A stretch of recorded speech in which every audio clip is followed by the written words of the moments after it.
Criminals are exploiting the indifference the general public has to the sound of a ringing bell. Where this indifference becomes downright dangerous is in protection from fire.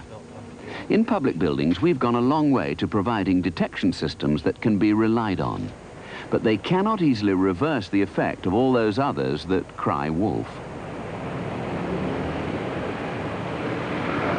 To tackle the problem in a different way, a team of research psychologists are meeting in a London hotel. They are looking not at the systems that detect the fire, but at the methods we use to sound the alarm. We'll be demonstrating the issues inherent in... Their work has been commissioned by Brian Piggott of the government's Fire Research Station at Boreham Wood. Quite a lot of work has been done in the times for escape in terms of transit down corridors and how long that takes. But before that occurs, the people who go down those corridors have really got to believe there's a fire and choose to leave. And human behavior research, which the department has financed for some 10 years now, shows a clear gap in the hearing of an alarm and starting to escape. And in all the occupation groups we've looked at, there is this gathering phase, as it's called, where people try and gain enough information to make them believe there is a fire. The team of psychologists are about to conduct an experiment to see if it's possible to shorten this gathering phase and get people to begin evacuation sooner. The experiment takes place in a research studio that has a secret observation room with a two-way mirror and hidden video camera. Right, here they come, keep quiet.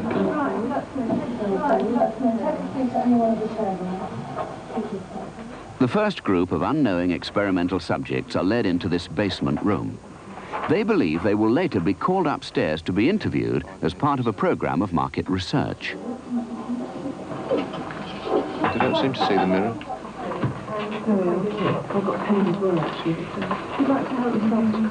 A questionnaire is handed out. They are told that they will be left alone to fill this in. They will later be called when it's time to return upstairs. What they don't know is that before they've finished their task, a fire alarm will go off in the corridor outside. How long does it take to fill the questionnaire out? Not long by the looks. Apparently less than 10 minutes. So we'll ring the alarm after about 5 minutes or so. The alarm that this first group will hear is to be a conventional fire bell.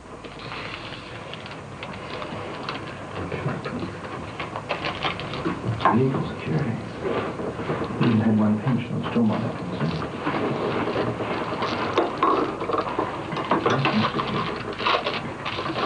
They're finishing off those questionnaires. Right. Should we ring the bell? Yep. Yeah. It's loud enough though, I mean they can all hear it obviously. Apart from an increase in group interaction as they discuss what the bell might mean, there's little other reaction.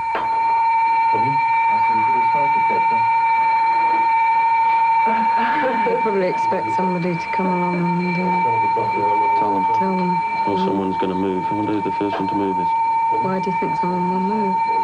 In fact, the group exhibit the classic behavior pattern that researchers have noted from real fires. It's funny at the moment, don't they? They don't quite know how to interpret it. They talk amongst themselves, trying to gather information from sources around them. But unless they're able to convince themselves that there really is a fire, they will not move.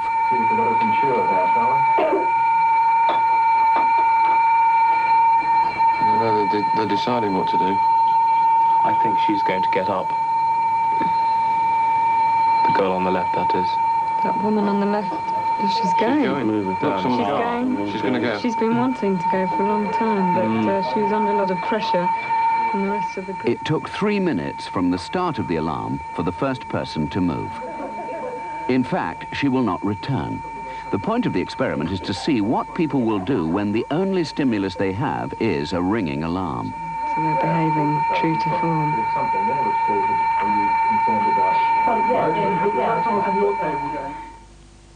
It's now 10 minutes since the alarm was first raised. Only one person has so far left the room. Someone's going. Yep, she's going.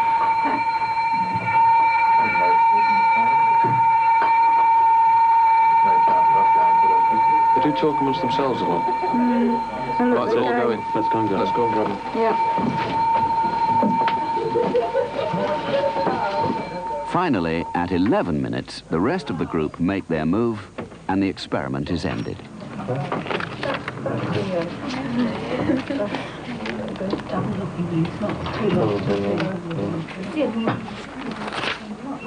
Right, well, we have a few questions to ask you. We're a research group, and we'd like to know what your initial thoughts were about the bell that you heard.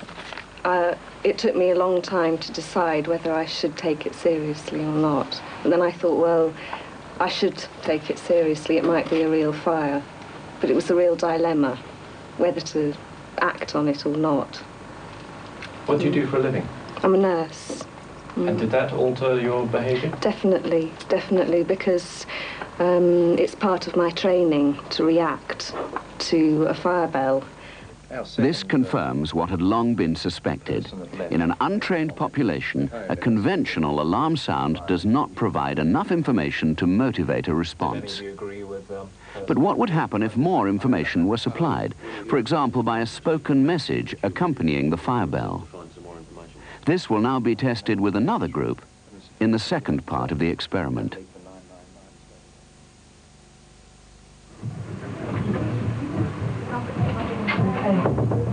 The second group of unknowing subjects are led into the basement room. We'll give them the same length of time again. Try and keep everything the same. So just before they finish the questionnaire, we'll do the alarm. Do we have the same number of men and women as before? We should have. I think we've got an extra woman, have we, this time? Shouldn't make any difference, though, should it? Not to prove the general point.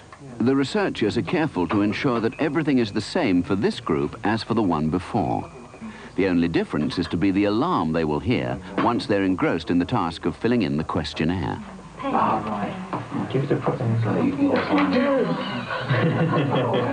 wonder how they'll react relative to the other group this time. Time to ring the alarm, I think.